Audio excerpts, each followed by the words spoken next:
Estamos con el coordinador de enfermería del Centro de Salud de Benicàssim, Enrique Barreda. Muy buenas tardes. Hola, buenas tardes. Porque hoy ha empezado la vacunación masiva en Benicàssim, en el polideportivo. Hemos empezado.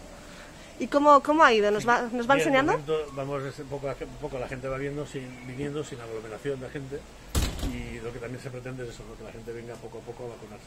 Si quieren empezamos, el recorrido sería, la gente viene de la calle, pasa al primer punto de información o de admisión, aquí se resuelven las dudas que pueda tener y se comprueba de que está citado en fecha y hora que toca.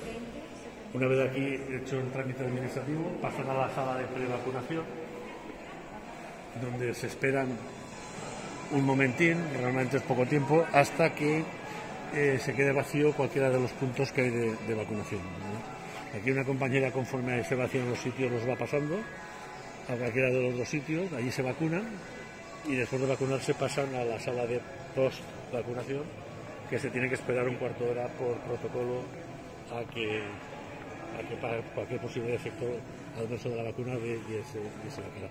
La gente aprovecha para hacer tertulias porque son quinto y también es una manera de pasar la tarde. Y como me comentaban antes, se están evitando las aglomeraciones. Sí, se pretende que no haya aglomeraciones. Y para ello se ha citado a las personas hay dos citados cada 3 minutos.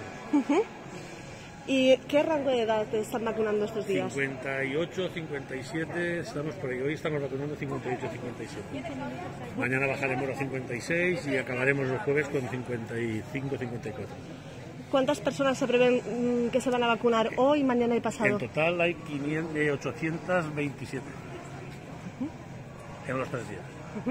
Y a partir de ahí, la vacunación va a continuar en Benicàssim. Todas las semanas, hasta nueva orden. ¿Qué previsión hay de vacunación por edades? Es ir bajando paulatinamente de edad hasta llegar teóricamente a los 18 años. ¿Qué plazo se ha marcado para esos 18 años? Al ritmo que estamos llevando ahora, yo calculo que en agosto Benicàssim estará casi todo vacunado. Después de vacunarse, hoy ¿con qué vacuna están? Con Pfizer. Y después de vacunarse, ¿qué indicaciones le dan a los pacientes? Que se control de síntomas, sobre todo si tiene dolor, si no tiene dolor, si tiene dolor pues lo típico, se toma un pequeño paracetamol y ya está. Y luego nada más, normalmente no suele dar ningún tipo de reacción. Es muy raro que dé un tipo de reacción, a lo mejor un poquito de fiebre, una cosita de estas, pero ¿También se recomienda no hacer deporte después? Sí, las 24, pero eso como cualquier vacuna. Cualquier vacuna dicen que no hagas esfuerzos grandes esfuerzos en las 6 horas posteriores o 8 horas posteriores. Pero eso es como cualquier otra vacuna. Muy bien, gracias. Venga,